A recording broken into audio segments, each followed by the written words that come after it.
Matt Manero upstairs talking to Mom OG. If you don't know Matt, you're about to have some fun with him because he speaks to audiences around the country. He also is the host of the You Need More Money podcast, which You need more money. You need more money. He's a serial entrepreneur, the CEO of 4 companies, including Commercial Fleet Financing, which made the Inc. 500/5000 list of America's fastest growing companies 4 years in a row. Most recently this last year, 2017. He is just up the road from us in Dallas, Texas, but right now he's in Texarkana, baby. So here he comes, Matt Manero coming down to the basement.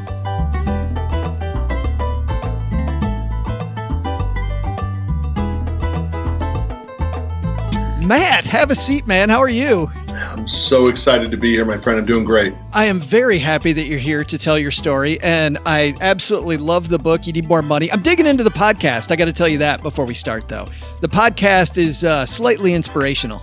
I hope so. Inspirational, maniacal, whatever you want to call it. It's all fine. But let's start off because this actually, like a lot of things didn't start out great for you and your family. Your brother-in-law had a big problem, which really led you to the whole, you need more money. Do you mind telling us that story? Yeah, I mean, the genesis of my book, You Need More Money, is my brother-in-law's story. My brother-in-law, and look, I've been married 20 years, been with my wife 22, and we love each other. I know that. But I know my wife loved her brother more than she loves me. You could not have picked a worse person to have this happen to than my wife's only brother, John. And he was diagnosed at 46 with stage 4 cancer. He unfortunately died almost 1 year to the day, and he left a wife and 4 children with no health insurance, no life insurance, and $100 in the bank. And that story became the genesis of You Need More Money. It was so tragic for our family to watch that happen that I just had to write about it. And I wrote a little story about it. It got picked up by a group in New York who ended up taking it to Penguin, and Penguin bought the rights, and I ended up writing a book about it. And the big thing, Matt, was that, I mean, you talk about love, and he clearly loved his family, but you found out that he didn't really leave them with any money. No, he didn't. And John we used to talk about money. John worked for me twice in our, 22 years together. By the way, on a side note, in 22 years of being in my brother-in-law's presence and vice versa, we never had one coarse word together, ever, not once. We had a great brother-in-law to brother-in-law relationship. And he used to always tell me, I got time. I know I'm financially behind, but I got time. I can make up for it. I can make up for it. And he goes to the doctor to get a shot because he wasn't feeling well, and he gets diagnosed with stage 4 cancer. And his earning capabilities shut down that day. And my wife and I had to cover all of their bills with pleasure, by the way. We never questioned for a second that we would remove the financial burdens and try to get him better, but it didn't work. And so without even life insurance, he left a wife and 4 children with nothing, not unlike millions of people in America that I have since come to realize are in the exact same spot. Well, you said in your book that you were kind of in that spot at one point. It made you kind of reflect that you weren't being honest about your money. Of course. I mean, I think I picked one of the 3 worst topics to write about, right? I mean, you've got politics, religion, and money, and I chose to write about money. And no wonder so many people tell me to buzz off on Facebook and all that stuff, right?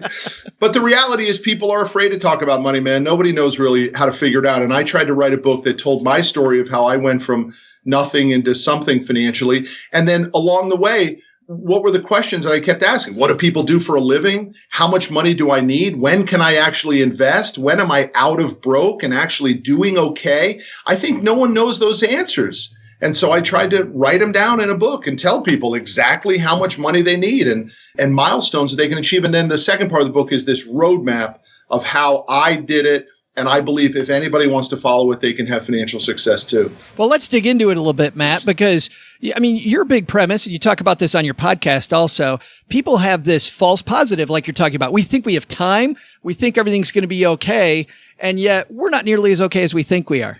For sure. We think that we're a dominator in the marketplace. We think that we have no competition. We think that China is a non-issue. We think that regulation can't affect us, that 2 planes hitting skyscrapers won't affect our business, and that just because our bills don't come on pink slips anymore, that we actually got some money. Nothing could be further from the truth. We have to operate in fear because all of those things can affect us, not even mentioning health, right? Health can fire up when we least expect it, and we have to be more prepared than we are. So false positive, in my definition, is that we believe we are doing better than we actually are. And then in the book, I try to go in and explain ratios and examples and formulas of how a person can test it, their litmus test, their false positive test. But in general, most people believe they are doing better financially than they really are because the bills just don't come on pink slips. They can go to Disney World, they can get approved for a decent car or a decent house, and they can buy a $2,000 purse to impress their friends and neighbors. And it doesn't mean anything compared to financial security. I love this idea that you have about 1x, 3x, 5x, and 10x ratios going from broke to accumulation to rich. Explain that to everybody, because this is a pretty powerful concept. Right. How do we know where we're supposed to be? And are we doing okay? Are we on track? Are we off track? So I created the 1, 3, 5, 10 formula. It's so simple and easy. Anybody can do it. So we're looking at assets over liabilities, what we own over what we owe. And in your 20s, my argument is you should have 1 times your annual salary as your net worth. If we make 50 grand a year, we should have $50,000 net worth. That can come from equity in a house, 401k, stocks, whatever. In your 30s, we have to move to a 3x because it starts to get more severe because we need more money the older we get. In our 30s, we need 3x. So if we're making 100 grand, we need to have a net worth of 300,000. In our 40s, we go to 5x. So if I'm now in my 40s and I'm making 200 grand, I need 5 times that. In my 40s, I need a net worth of $1 million. And in my 50s, I need 10 times. So if I'm making 200 grand a year and I'm in my 50s, I need a $2 million net worth. Those are rough numbers that tell someone whether they're on track to even be able to retire in some form of fashion and have a semblance of their existing life. And when you apply those numbers, my friend, most people are way behind. Well, that's what I was going to say, was that a lot of people had that false positive, felt like they were doing behind. Now they hear you sitting across the card table from me, giving them the number, and now they go, oh crap, now I'm demotivated because I'm so far behind. What's my next step if I'm way behind? Yeah, but I hope it doesn't demotivate people. That's so funny you say that, because I never looked at it like that. To me, it would be like motivating to me to be like, oh man, I got to get on the stick. Let me make it. I never thought it would bump somebody out and say, screw it, I'm done, man. I'm just going to go drink. Listen, that's not a bad outcome. I mean, go drive a truck for 6 months and surf for 6 months. I'm down with that. Yeah. I mean, that to me is good. But the reality is, what do people got to do, man? They got to first off focus on exactly where they are. They need to get an understanding of where they are. The second thing they got to do is they've got to determine, are they in the right platform? And so what do I mean by platform? People call it industry, career path, space. Doing what you're doing. Do you have the ability to make up the financial gap or to get on track and live your lifestyle by design? That is a really important thing, because most people are in businesses or industries that have no chance of providing them the income that they dream of. And so how do you know whether you're in the right platform? You must have someone in that platform who is earning what you want to earn, and then you have to tuck in nice and close to them and follow their lead. If you don't have that person, it's the wrong platform. And I think when you test a platform like that, many people will say, wow, I thought that guy was untouchable, so let me go partner up and buddy up with that guy. How does it start? Like in my office, you take a guy out for a $5 foot long Subway sandwich shop, and he'll tell you all the secrets on how you get, $500,000 or whatever the guys are making. But most people, my friend, are in businesses or industries where they were promised all this stuff by someone who isn't making it. There isn't someone who ever achieved it in their platform. And so they take the job on false promises and they never end up doing it. So we've got to reevaluate the platform. Is there someone in the platform actually earning what you need to earn? And if not, you got to change your platform. You got to leave. Yeah, well, and I love that idea a lot, because there were times when I was a financial planner, Matt, that we would go through everybody's numbers, right? And you talk about going through your numbers, cutting unnecessary expenses, doing things like that at the beginning to get into the accumulation stage, to go from broke to accumulation. We would do that. And yet, and you've seen this before, there still wasn't enough money. I mean, sometimes it just is an income problem. It is an income problem. It's rarely an expense problem, to tell you the truth, because, I have a friend, just on a very quick story, I have a friend who just bought a brand new Acura NSX. It's like a $140,000 vehicle. Sweet. He walked into the dealership. He said, I'll take that car right now, and I don't want $1 off it. I'm not going to negotiate 1 ounce with you. I want that, and I'm going to pay full price for it. And everyone was in shock. He said, there's only one thing I need you to do. I have to meet the owner of the dealership. And they're like, of course, come back tomorrow. We'll have him here. The owner of the dealership's there tomorrow. My buddy walks in, says, I'm buying that car right now. I'm paying full price. He says, but I'd like to talk to you about the air conditioning contract at this dealership. See, I'm concerned about Texas heat, and I want to make sure that there's no problems here. So I'd like to put you on a maintenance contract. The owner of the dealership said, do it for all 8 of my dealerships. And my buddy said, I didn't buy that NSX. The dealership bought me that NSX. Wow. Completely different way of looking at things. And that's what people have to do when it comes time to figure out how do we make up the gap. We got to look at the gap differently. Well, when you say look at the gap too, what I like that you stress a lot is find a rich person. You talk about the Subway footlong sub, but find a rich person. Tell me a story about you finding a rich person. I think you did when you started your business, didn't you? Well, it was later on. I mean, the reality was I thought I had to, like most small business owners, I thought I had to do it all myself. And I struggled for a decade plus trying to figure it out. That's not true. So my argument in the book is go hook up with some network of people. And I walk the reader through the exact story and process that I took. I made a decision to improve my network. I go through the exact steps of how I did it and then what I was able to get from it. And what I was able to get from it was insight, was peace, was opportunities, was introductions that never existed for me until I decided to get serious about building a world-class network. I mean, listen, Warren Buffett says, show me your 5 heroes and I'll show you how your life turns out. I never had any of those heroes in my life, man. So people need to actually begin to build a life with some people they love and respect and have heroes and mentors. And most small business owners are terrified of that, my friend, because we're afraid our business is too small.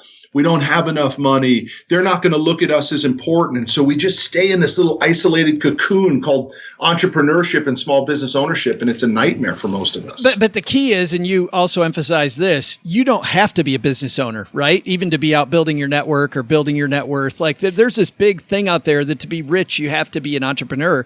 And you say that's not true. I argue completely against that. I actually believe most people should not be in business for themselves. And my argument is this: the number 2 person at Facebook that no one's ever heard of is still worth $1 billion, right? We don't have to go at it with our name as CEO or president. My buddy RJ Grimshaw talks about it as intrapreneurship, the ability to have an entrepreneurial spirit working underneath the umbrella of a big company. And after 23 years of business for myself, I love that idea. I do too. I just didn't have it. It didn't present itself to me, so I had to go do it. But I have lots of entrepreneurs inside of my business today. And I think, listen, if you're ever waiting for your boss to take control of your career, you're doing it wrong. Own it no matter what you do. You talk about people have to get moving, but then you talk about risk. Risk is only connected to fear. There is very little risk in a lot of things that very wealthy people do because they've done the research and analysis. You have to ask yourself a question. And I say this all the time in my business. Why does one trucking company have 1 truck and JB Hunt has 10,000 trucks, right? It's the same industry. It's the same revenue per mile. It's the same doggone truck. Why does he have 10,000 and you only have 1? And it comes down to the research and analysis and how that connects to fear. JB Hunt said, there is less fear for me having 10,000 trucks than 1. 1 truck, I'd be terrified. 10,000 trucks that I can make 1 penny per mile profit sounds a lot better to me than 1 truck where I've got to drive. So the perception of risk is connected to research and analysis. Why else, my friend, can one person buy 1 flip house and some people can buy hundreds of flip houses? There's no risk in it because they've done the research and analysis. They know the market. They know the comps. They have the workers that can do the repairs. They know what money to put into it, what money not to put into it, and they can just lock and load over and over and over and over. There's no risk in that for them. But there's terrible risk by the dreamer who constantly says, well, one day we'll buy that, that rental house and we'll make $250 a month and positive cash flow on it, and somebody else will pay our mortgage. My response to that is, it's only $250 a month, man. It doesn't help you. You need to buy at least 10 before it even comes close to moving the needle and making up the gap. Diversification for the win. The problem, my friend, that so many of us have, myself included for many years, is we are hill climbers. We will cross the goal line. We will climb the hill. We will achieve. But yet we pick these very small hills to climb. And when we get to the hill, to the top, we look back and we're like, man, that's all there was? I should have climbed a higher hill. The book is You Need More Money, Wake Up and Solve Your Financial Problems Once and For All. Where do they get it, Matt? Anywhere. Amazon, all Barnes & Nobles across the country, Target, Walmart. It's anywhere books are sold, and it's everywhere. Talk to people. I'd be remiss if I didn't talk about the podcast. Tell everybody about the podcast. It's called the You Need More Money podcast. It's available anywhere you get your podcast from. Anyone can follow me on social at Matt Manero. And I'm grateful for being on. And I think the book's going to help a lot of people. It's already doing that. I mean, I'm already getting a lot of emails from people saying that, it woke them up. They bought term life insurance. Look, let's just look at my brother-in-law's story for a second. And I'm crazy about my brother-in-law, and I was. But if my brother-in-law spent $50 a month to buy it, he could have bought a $100,000 term life insurance policy for $50 a month. And it would have changed the entire outcome forever for his family. $50 a month. You want to spend $100, you could get $250,000 in term life. Now, I'm not a life insurance sales guy. I'm just saying, if you have no money, you can find $50 a month to take care of that burden upon your death, and you've just leveraged insurance to fix your financial shortcoming. That's it. Just that one move can change your entire outcome if something was to happen to you.